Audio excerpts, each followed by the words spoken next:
नमस्कार दोस्तों, panther academy में आप सभी लोगों का हार्दिक स्वागत है। उम्मीद है आप सारे लोग स्वस्थ होंगे और अपनी सफलता के लिए निरंतर प्रयास कर रहे होंगे। डेली की तरह आपको ऊर्जावान बनाए रखने के लिए मोटिवेशनल कोट से हम सेशन की प्रारंभ करेंगे। मंजिल से आगे बढ़कर मंजिल की तलाश कर, घर मिल जाए दरिया तो समंदर की तलाश कर, टूट जाता है शीशा पत्थर की चोट से, टूट जाए पत्थर ऐसा शीशा तलाश कर। अपने आप को इतना मजबूत बनाइए जिससे सफलता स्वयं चल के आपके पास आए, आपको असफलता की सीढ़ियों पर मत चढ़ना पड़े। दोस्तों, सेशन शुरुआत करने से पहले दो शब्द हम कहना चाहेंगे कि ये जो हम लोगों की सीरीज चल रही है आपके लिए बहुत महत्वपूर्ण है। आप इस सीरीज को शुरू से लेकर अंत तक बने रहिए और अपने फीडबैक को कमेंट माध्यम में जरूर दीजिए, जिससे हम लोगों को मोटिवेशनल सपोर्ट मिलता है। आइए सेशन की शुरुआत करें। आपका पहला क्वेश्चन देखें। पहला क्वेश्चन आपका है कि हाल ही में किस राज्य सरकार ने 13 नए जिलों के निर्माण के लिए अपना नया नक्शा जारी किया है। विकल्प दिए गए हैं पहले दोस्तों, पहला असम, दूसरा पश्चिम बंगाल, तीसरा आंध्र प्रदेश और चौथा महाराष्ट्र। दोस्तों, इस प्रश्न का जो सही उत्तर होगा आपका विकल्प सी होगा, आंध्र प्रदेश। अब अगर हम यहां देखें तो आंध्र प्रदेश से संबंधित, तो आंध्र प्रदेश के मुख्यमंत्री आंध्र प्रदेश के मुख्यमंत्री जगन मोहन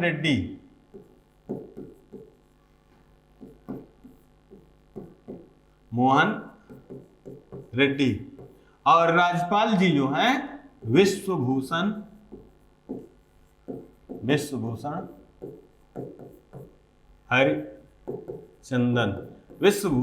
हरिचंदन जी हैं। इन मुख्यमंत्री जी ने आंध्र प्रदेश के 13 नए जिले का निर्माण किया है। इसका आशय ये हुआ कि पहले 13 जिले थे और इन्होंने 13 नए जिले और बनाए हैं। अब आंध्र प्रदेश में टोटल जो जिले हो गए वो 26 जिले हो गए। अब यहां से प्रश्न आपका बनता है कि आंध्र प्रदेश में जो 13 जिले रह गए थे वह किस विघटन के बाद रह गए थे। तो 2 जून 2014 को तेलंगाना के रूप में आंध्र प्रदेश से कुछ जिले अलग हुए थे। उसके बाद 13 जिले आपके आंध्र प्रदेश में शेष बचे थे और पुनः नए 13 जिलों को मिलाकर अब आंध्र प्रदेश में 26 जिले हो गए। और यहां से प्रश्न यह भी बना है कि हाल ही में नवीनतम हाईकोर्ट की जो स्थापना की जा रही है भारत के किस राज्य में किया जा रहा है। तो वो आंध्र प्रदेश की राजधानी अमरावती में किया जा रहा है और ये भारत का 25वां हाईकोर्ट होगा। साथ ही साथ अगर हम यहां बात करें, एक महत्वपूर्ण प्रश्न है कि भाषा के आधार पर गठित होने वाला भारत का पहला राज्य कौन सा है। तो आंध्र प्रदेश है, 1953 ईस्वी में गठित हुआ था। और यहां से भाषा के आधार पर गठित होने के लिए किस आयोग ने यह अनुशंसा जाहिर किया था कि भाषा के आधार पर राज्यों का गठन नहीं होना चाहिए। तो उस आयोग का नाम है फजल अली आयोग। और इसी फजल अली आयोग को बाद में राज्य पुनर्गठन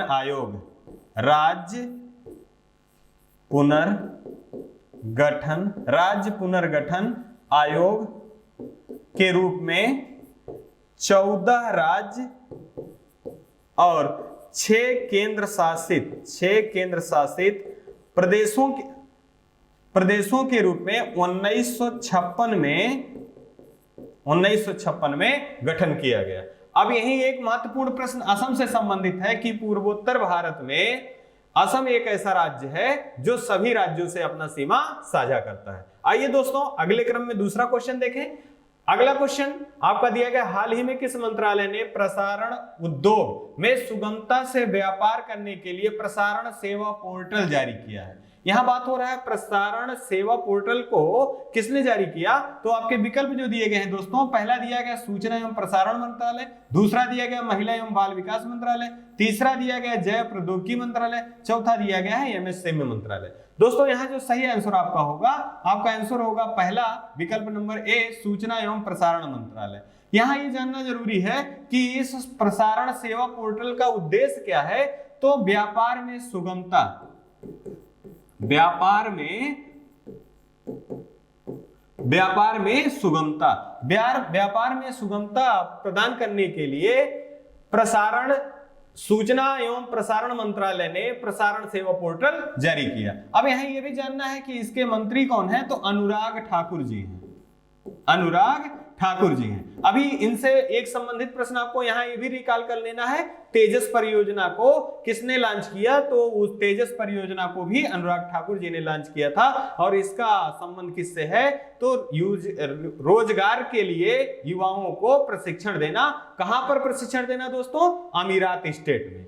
अगर हम यही बात कर लें महिला एवं बाल विकास मंत्रालय के बारे में, तो महिला और बाल विकास मंत्रालय जो केंद्रीय मंत्री हैं स्मृति ईरानी जी हैं, स्मृति ईरानी जी।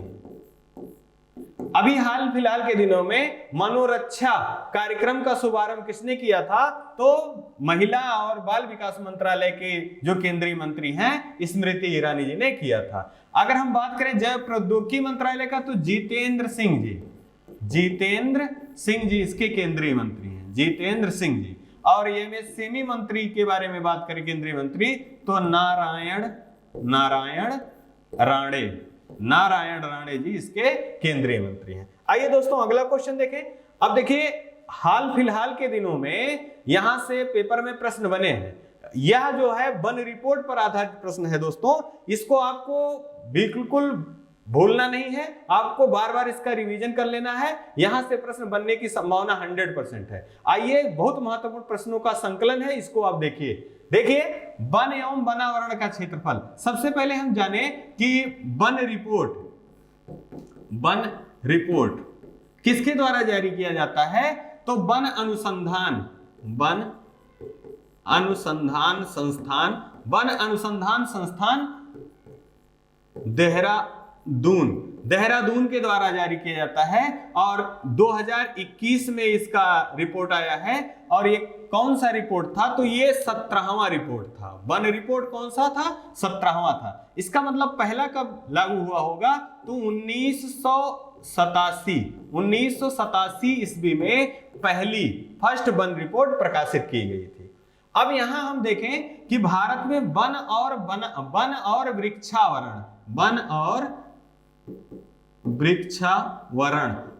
और वृक्षावरण का क्षेत्रफल कितना है दोस्तों, तो ये 24.62% है।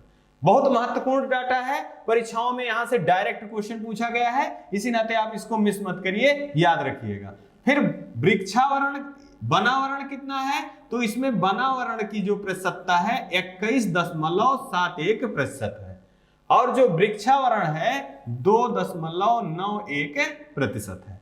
अब यहां से जो प्रश्न पूछे गए हैं, जब भी प्रश्न बना है तो आपको भारत में वन और वृक्षावरण का क्षेत्रफल कितना है, तो वहां बताइए 24.62% है। वनावरण कितना है, तो 21.67% है। वृक्षावरण कितना है, 2.91% है। यहां से प्रश्न बने हैं कि भारत में सर्वाधिक वन कहां पर हैं, तो मध्य प्रदेश में सर्वाधिक। उसके बाद आपका अरुणाचल प्रदेश, फिर उसके बाद आपका छत्तीसगढ़। आपको यह ध्यान रखना है, सर्वाधिक वन मध्य प्रदेश, अरुणाचल प्रदेश, छत्तीसगढ़। लेकिन अगर यहां पूछा जाए सबसे कम, तो हरियाणा में सबसे कम वन है। हरियाणा के बाद आप देखेंगे, अब यहां अगर प्रश्न में यह ध्यान देना है कि वन रिपोर्ट जो पूछी जा रही है दोस्तों, वो प्रतिशतता के रूप में पूछी जा रही है या नॉर्मल पूछा जा रहा है। तो यहां देखिए प्रतिशतता के रूप में आपका जो मान होगा वो चेंज हो जाएगा। अगर वन में प्रतिशतता के रूप में पूछा जाएगा तो मिजोरम में प्रतिशतता के आधार पर सबसे ज्यादा वन है। साथ ही साथ सबसे कम की अगर बात करें तो यह हरियाणा यहां भी है। अब एक क्वेश्चन और भी बनता है कि जो वन रिपोर्ट आया है, इसमें भारत में कौन सा ऐसा राज्य है जहां पर सर्वाधिक वनों में वन क्षेत्रफल में वृद्धि हुई है। तो यहां जो वृद्धि हुई दोस्तों, ये आंध्र प्रदेश में सर्वाधिक वृद्धि हुई है। इसके बाद कर्नाटक में। दोस्तों ये सारे प्रश्न जो हैं अति महत्वपूर्ण हैं, आपको याद रखना ही है। आइए इसी क्रम में आगे देखें, अगला है तीसरा, हाल ही में किसे भारतीय भूवैज्ञानिक सर्वेक्षण के महानिदेशक के रूप में नियुक्त किया गया। अब यहां पर आप पूछा जा रहा है भारतीय भूवैज्ञानिक सर्वेक्षण के महानिदेशक के रूप में, तो विकल्प आपके पहले दिया गया है डॉक्टर यश राजू, दूसरा दिया है डॉक्टर रेणु, तीसरा दिया गया पुष्प कुमार और चौथा दिया गया है डॉक्टर वी अनंत नागेश्वरन। तो यहाँ का जो सही आंसर होगा आपको दोस्तों यह होगा डॉक्टर यश राजू। डॉक्टर यश राजू को भारतीय भूवैज्ञानिक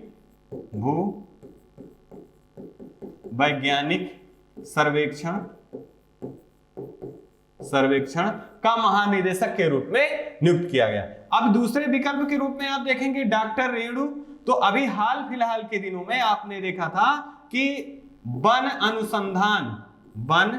अनुसंधान संस्थान जो कि देहरादून में स्थित है, यहां की दूसरी महिला महानिदेशक के रूप में किसे नियुक्त किया गया था, तो डॉक्टर रेणु जी को नियुक्त किया गया था। पहला कौन था, तो डॉक्टर सविता जी थी। और ये पुष्प कुमार जी से अगर बात करें तो पुष्प कुमार जी को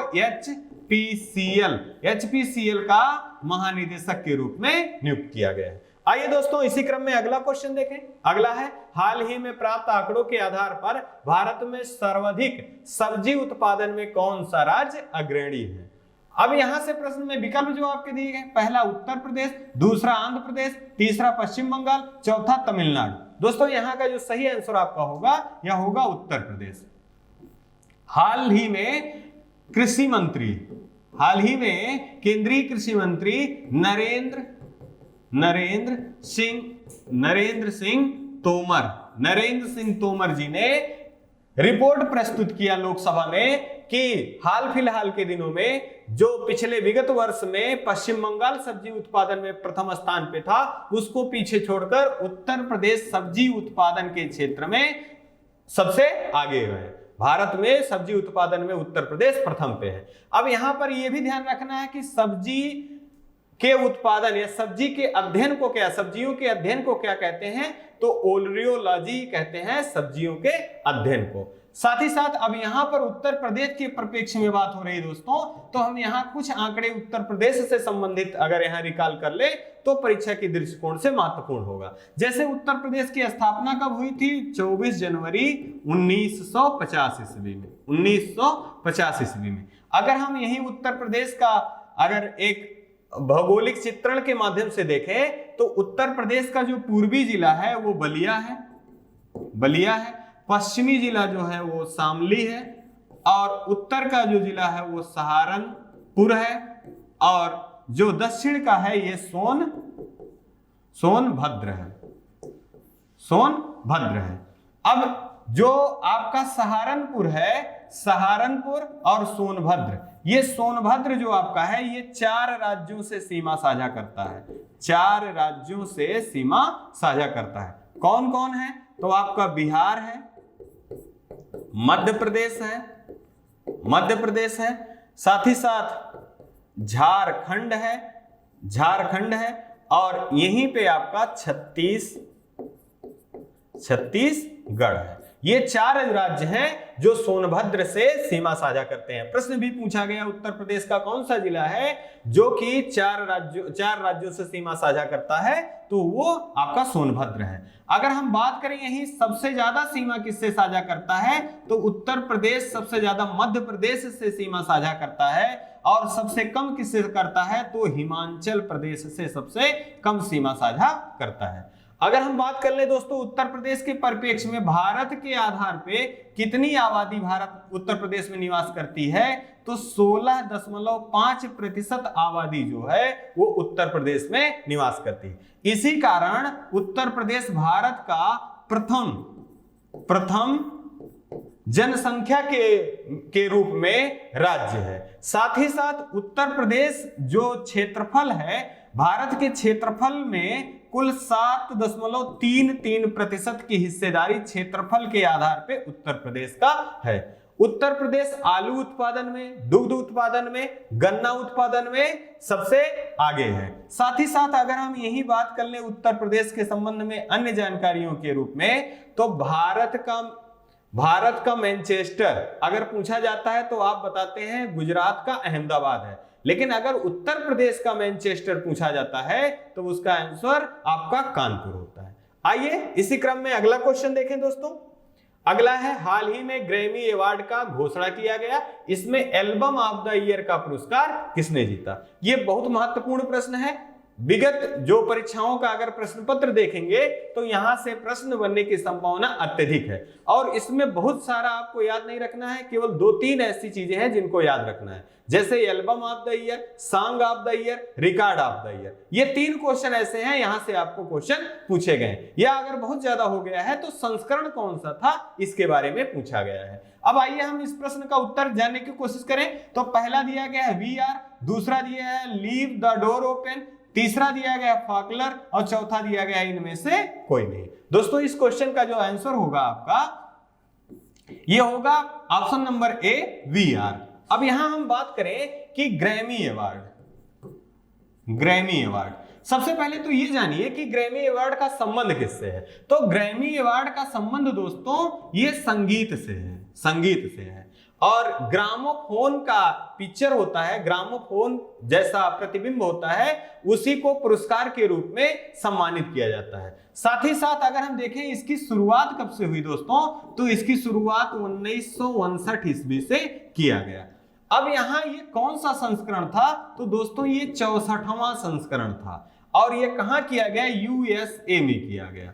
और इसमें जो आपका क्वेश्चन है album of the year, album of the year किसे, album of the year, album of the year, album of the year किसे दिया गया, तो वी आर को एल्बम ऑफ द ईयर। अब यहीं से आपको record of the year, record of the year, record of the year किसे दिया गया, तो leave the door, leave the door open, open को रिकॉर्ड ऑफ द ईयर, और आपका रिकॉर्ड ऑफ द ईयर और song of the year, song of the year, song of the year का पुरस्कार दिया गया। यहां से ये सारे प्रश्नों का उत्तर आपको मिल जाता है। साथ ही साथ यहां एक विकल्प नंबर सी दिया गया है फाकलर। आपसे जैसे ये 64वां था, तो आपसे ऐसा भी पूछा जा सकता है 63वां ग्रैमी अवार्ड, ग्रैमी अवार्ड किसे दिया गया था, तो वो फाकलर को दिया गया था। आइए दोस्तों इसी क्रम में आगे बढ़ें। अब देखिए एक बार पुनः आपका स्टैटिक करंट के, स्टैटिक जीके के रूप में करंट के क्वेश्चन पुनः आपको रिवीजन के पर्पस से फिर से डाले गए हैं, और हम लोगों का ये उम्मीद है और यही आशा रहता है कि आप लोगों को करंट अफेयर के साथ साथ जो विगत माह में जो बहुत महत्वपूर्ण करंट अफेयर की घटनाएं घटी हैं उनको बार बार रिकॉल करा दिया जाए, जिससे आपको परीक्षा में असुविधा ना हो। अब आइए देखिए यहां पूछा गया है पहला महिला क्रिकेट विश्व कप 2022। तो ये 12वां संस्करण था, और ये कहां संपन्न हुआ, न्यूजीलैंड में, न्यूजीलैंड में इसका आयोजन किया गया था। कौन सा टीम जीता है, तो ऑस्ट्रेलिया जीता है, और मतलब विजेता रहा है, विजेता, और उप विजेता कौन रहा है, उप विजेता इंग्लैंड, उप विजेता इंग्लैंड रहा है। अब player of the series Elisa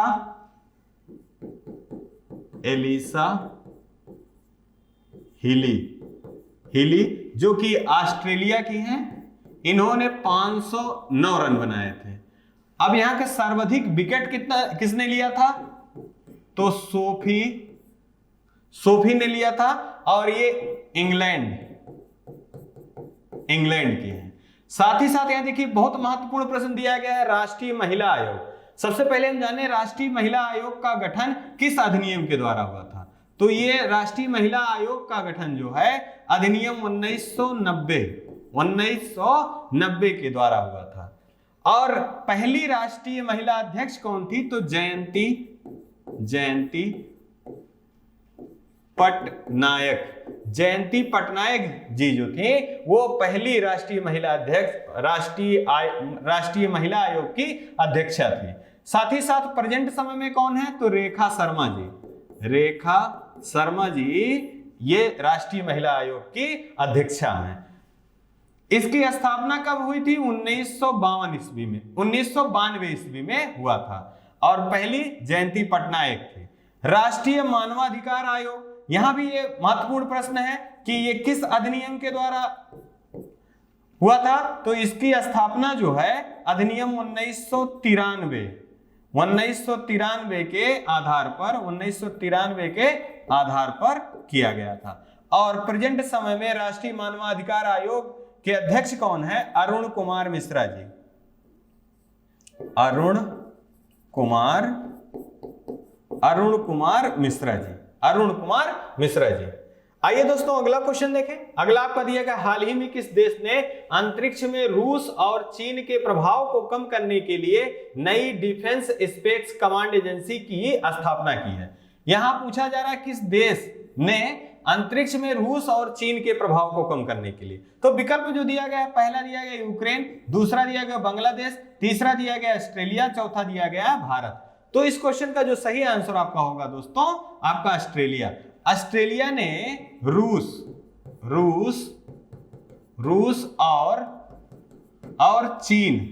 और चीन के प्रभाव को कम करने के लिए नई डिफेंस स्पेस कमांड एजेंसी की स्थापना की है। अब यहां ऑस्ट्रेलिया से संबंधित अगर कुछ जानकारी हम लोग देखें तो ऑस्ट्रेलिया को ओशिनिया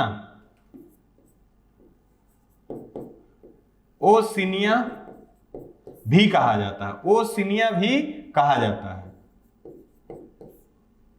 जाता है। ऑस्ट्रेलिया में कुल गार्डी और काल गुर्डी की खाने हैं। यहां से भी प्रश्न बना है कि कुल गार्डी और काल गुर्डी खाने जो ऑस्ट्रेलिया में स्थित है किसके लिए प्रसिद्ध हैं, तो ये सोने की खाने हैं। साथ ही साथ ऑस्ट्रेलिया को प्यासी भूमि का देश के नाम से भी जाना जाता है, ऑस्ट्रेलिया को कंगारुओं का देश के नाम से भी जाना जाता है, और ऑस्ट्रेलिया में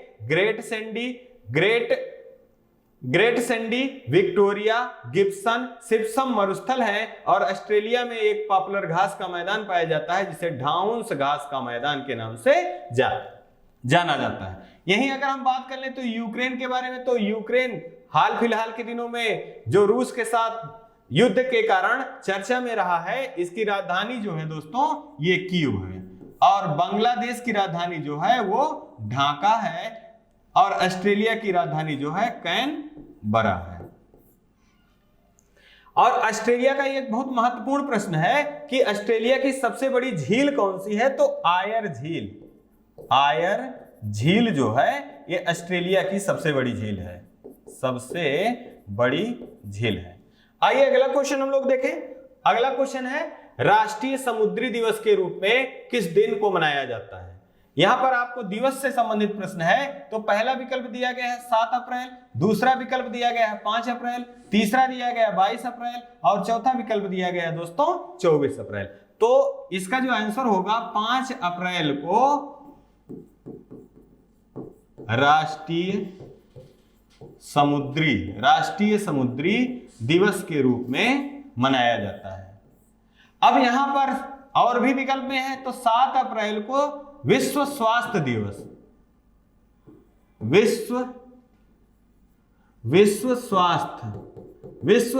दिवस के रूप में 7 अप्रैल को मनाया जाता है, जबकि 22 अप्रैल को विश्व पृथ्वी दिवस के रूप में मनाया जाता है, और 24 अप्रैल को पंचायती राज दिवस के रूप में मनाया जाता है।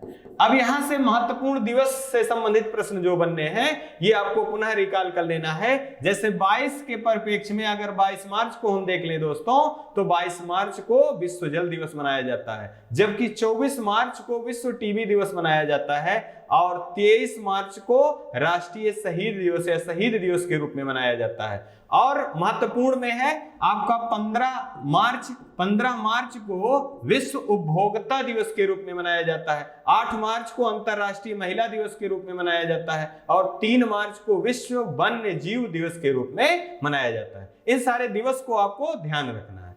खोल दे पंख मेरे कहता है परिंदा, अभी उड़ान बाकी है, मंजिल नहीं है जमी मेरी, अभी तो पूरा आसमान बाकी है। आपको अपने लक्ष्य के प्रति ईमानदारी से कार्य करना है और हमेशा अपने लक्ष्य के प्रति बने रहना है। आइए अगला प्रश्न देखें।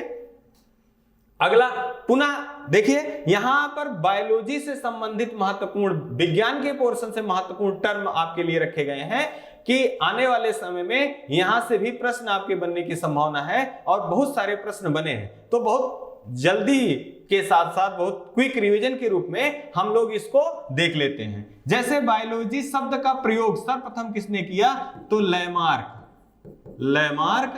और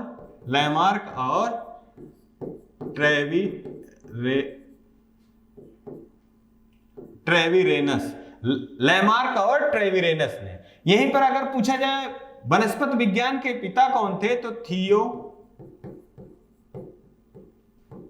थियोफ्रेस्टस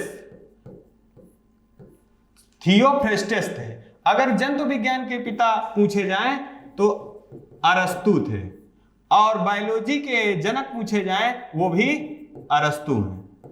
साथ ही साथ कोशिका की खोज के बारे में पूछा है कि कोशिका की खोज किसने की, तो रॉबर्ट हुक ने किया था, लेकिन ये जो इन्होंने खोजा था ये निर्जीव कोशिका थी। अब यहां पर बन जाता है कि सजीव किसने खोजा था,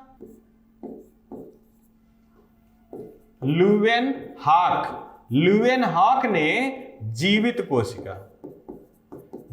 कोशिका को खोजा था। अब अगर बात करें कि सबसे बड़ी कोशिका किसकी होती है, तो शुतुरमुर्ग का अंडा यह सबसे बड़ी कोशिका होती है। सबसे छोटा कौन होता, तो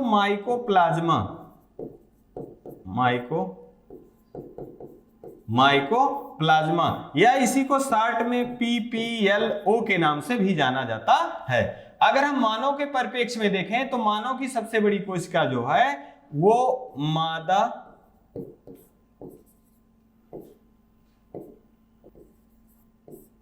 अंडाणु, और अगर हम यही बात करें मानव की सबसे लंबी, तो वो नर्व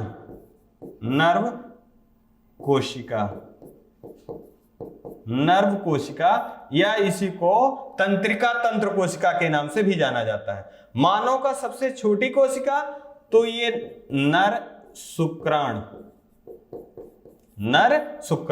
यहां से प्रश्न जो है लगातार बने हैं। पुनः रिकॉल कर ले, बायोलॉजी शब्द का प्रयोग लैमार्क और ट्रेविरेनस ने किया था। वनस्पति विज्ञान के पिता थियोफ्रेस्टस, जंतु विज्ञान के पिता अरस्तु, बायोलॉजी के जनक अरस्तु, कोशिका के खोजकर्ता निर्जीव के रूप में रॉबर्ट हुक और सजीव के रूप में ल्यूवेनहॉक। सबसे बड़ी कोशिका शुतुरमुर्ग का अंडा, सबसे छोटी कोशिका माइकोप्लाज्मा, इसी को PPLO के नाम से जाना जाता है। मानव की सबसे बड़ी कोशिका मादा अंडाणु और मानव की सबसे लंबी कोशिका जो है वो नर्व कोशिका या तंत्रिका कोशिका और मानव की सबसे छोटी कोशिका नर शुक्राणु। यहां से अरस्तु और थियोफ्रेस्टस से संबंधित 2 बुकें हैं, इनके भी बारे में पूछा गया है। थियोफ्रेस्टस का जो बुक था प्लांटेरियम हिस्टोरियम था और जो आपका अरस्तु जी का बुक था उसका नाम एनिमलियम हिस्टोरियम था। आइए इसी प्रश्न के साथ आगे बढ़े। अगला है, हाल ही में किस राज्य सरकार द्वारा प्राथमिक और उच्च प्राथमिक विद्यालयों में 100% नामांकन कराने के लिए स्कूल चलो अभियान प्रारंभ किया गया। आपके विकल्प पहला दिया गया उत्तर प्रदेश, दूसरा दिया गया मध्य प्रदेश, तीसरा दिया गया बिहार, चौथा दिया गया है केरल। तो यहां पर अगर हम दोस्तों देखें तो इसका जो सही आंसर होगा ये उत्तर प्रदेश होगा। उत्तर प्रदेश सरकार ने हाल ही में प्राथमिक और उच्च प्राथमिक उच्च प्राथमिक विद्यालयों में 100% नामांकन के उद्देश्य को जारी रखने के लिए स्कूल चलो अभियान का प्रारंभ किया।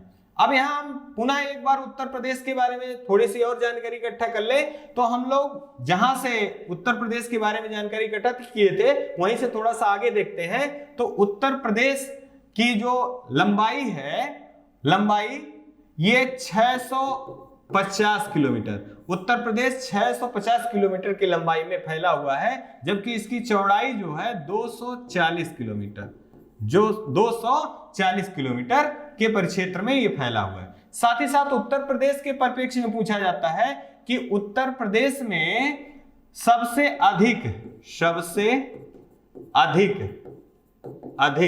वर्षा कहां होती है, तो सबसे अधिक वर्षा जो है वो गोरखपुर में होता है। अब यहीं पे जान लें, सबसे अधिक वर्षा गोरखपुर में, तो सबसे कम कहां होता है, तो ये मथुरा में होता है। साथ ही साथ उत्तर प्रदेश के परिप्रेक्ष्य में अगर हम देखें साक्षरता से लेकर तो उत्तर प्रदेश की साक्षरता दर जो है वो 67.68% है, जबकि हम यही पुरुष वर्ग में देखें तो ये 77.3% है, जबकि महिला में देखें तो 57.2% है। ये महत्वपूर्ण डाटा है, इसको आपको याद रखना है। जबकि अगर हम लिंगानुपात की बात करें तो उत्तर प्रदेश का जो लिंगानुपात है 918 है, जबकि बाल लिंगानुपात अगर आपसे पूछा जाए, बाल लिंगानुपात अगर आपसे पूछा जाए तो 902 है। ये महत्वपूर्ण जो जानकारियां हैं ये उत्तर प्रदेश से संबंधित हैं, और इन सारे प्रश्नों को आप अगर समराइज करके याद रखते हैं तो यकीन रखिए परीक्षा में आप बेहतर ही करके आएंगे। आइए अगला प्रश्न देखें। हाल ही में centre for monitoring Indian economy की रिपोर्ट के अनुसार किस राज्य में सर्वाधिक बेरोजगारी है? यहां पर बात हो रहा है रोजगार से संबंधित, तो विकल्प आपके दिए गए हैं, पहला छत्तीसगढ़, दूसरा दिया गया राजस्थान, तीसरा दिया गया उत्तर प्रदेश, चौथा दिया गया है आपका हरियाणा। तो यहां पर जो सही आंसर आपका होगा सर्वाधिक बेरोजगारी जो है वो हरियाणा में है,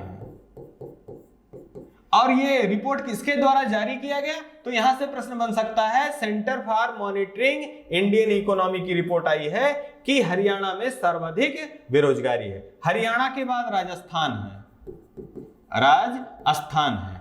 साथ ही साथ अगर हम देखें, अगर ये तो बात हो रही है सबसे अधिक बेरोजगारी की, तो भारत का कौन सा ऐसा राज्य है जिसमें बेरोजगारी दर सबसे कम है? तो बेरोजगारी दर जो है ये छत्तीसगढ़ में सबसे कम है।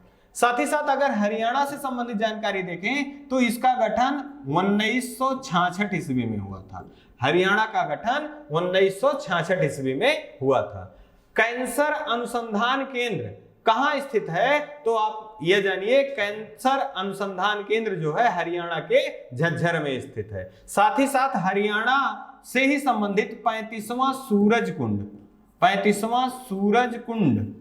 सूरजकुंड मेले का आयोजन कहां किया गया? तो वो हरियाणा में किया गया, हरियाणा के फरीदाबाद में किया गया। यहां से संबंधित प्रश्न ये भी है कि इसके फोकस राज्य के रूप में किसे चुना गया है? तो जम्मू कश्मीर को अगर फोकस देश के रूप में बात करें दोस्तों तो उज्बेकिस्तान को चुना गया है। आइए अगला प्रश्न देखें। अगला प्रश्न है, हाल ही में किस राज्य ने जनता के लिए आपात के दौरान कावल उथबी नामक ऐप जारी किया? यहां आपका पूछा जा सकता है कि कावल उथबी क्या है या इसका संबंध किससे है? तो आप कहिए कावल उथबी का संबंध किससे है? तो विकल्प में देखिए, पहला तमिलनाडु, दूसरा उड़ीसा, तीसरा मध्य प्रदेश और चौथा दिया गया है केरल। तो यहां पर जो सही आंसर आपका होगा दोस्तों यह होगा तमिलनाडु। तमिलनाडु के मुख्यमंत्री जो हैं एम स्टैलिन, इन्होंने कावल उथबी नामक ऐप लॉन्च किया है, और इसका संबंध जो है आम नागरिक को आपदा के समय सुरक्षा या सुविधा मुहैया करना है। आइए इसी प्रश्न के साथ ये आपका जो 10 प्रश्नों का सीरीज है इसको आगे और बढ़ाते हुए यहां लास्ट में आपको कुछ योजनाएं दी गई हैं, यहां से भी प्रश्न बने हैं, तो फटाफट इसको भी देख लेते हैं। जैसे जन धन योजना, प्रधानमंत्री जन धन योजना ये बैंकिंग सेवा की विश्व की सबसे बड़ी योजना है, निःशुल्क खाता खोलने की सबसे बड़ी योजना है। इसका शुभारंभ कब किया गया था? तो 2014 में यह प्रारंभ हुआ था। उज्ज्वला योजना की बात करें दोस्तों तो 2016 में बलिया से प्रारंभ किया गया था। लेकिन यहां ध्यान ये रखना है कि अगर उज्ज्वला 2.0 पूछ ले दोस्तों तो इसकी इस योजना का शुभारंभ 2021 में यूपी के महोबा से किया गया। और अगर हम मेक इन इंडिया के बारे में बात करें, यह प्रोग्राम कब प्रारंभ किया गया? तो इसका शुरुआत जो है 2015 में किया गया। साथ ही साथ बेटी बचाओ बेटी पढ़ाओ योजना जो है हरियाणा के पानीपत से 2015 में किया गया था। और अगर हम यही क्वेश्चन देख लें, नूर 2 का संबंध किस देश से है? तो ईरान से है। नूर 2 का संबंध ईरान से है, जबकि होप मिशन का संबंध यूएई से है। इन सारे प्रश्नों के माध्यम से संस्था का यही उद्देश्य है कि आप अपनी मंजिल को पाने में सफल हो, तभी हमारी सफलता सुनिश्चित होगी। और इसी क्रम में ये आपका जो सीरीज है, आप अपने फीडबैक के माध्यम से सीरीज के बारे में आप अपना कमेंट करिए, बताइए कि आपको ये सीरीज कैसी लग रही है। और अगर आपको इस सीरीज से जरा सा भी आपकी जानकारी में वृद्धि हो रहा है, विकास हो रहा है, तो आप कमेंट जरूर करिए और चैनल को लाइक शेयर सब्सक्राइब करिए। आप अपना और अपने माता पिता का, अपने स्वास्थ्य का खूब सारा ध्यान रखिए। जय हिंद, जय भारत।